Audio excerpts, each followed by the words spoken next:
мен партиялык комсомолдо иштеп жүрүп, ошол Чоң Отан Кабыл менен тааныш болуп чыгып калганмын. Ал киши менин атам менен да кошо тааныш депутаттыкта жүргөндө.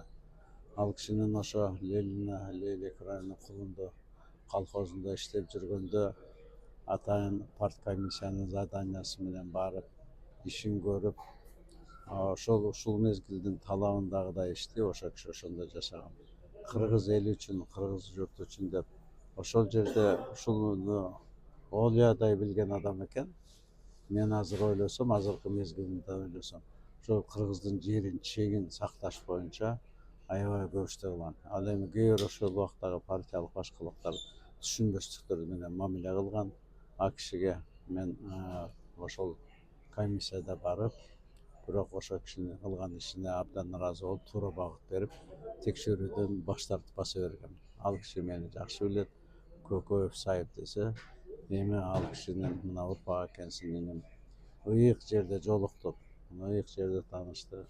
Мына Мекке дейт, Мадина, Кааба, бул миллиондогон адамдар келе албайбы, жүрбөйбү биз эми. Мына ушул жерге келип, ушул жерге атасың.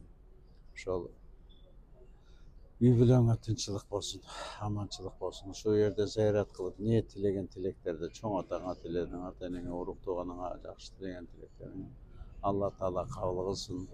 Ошол авам Кудай иманын берсин.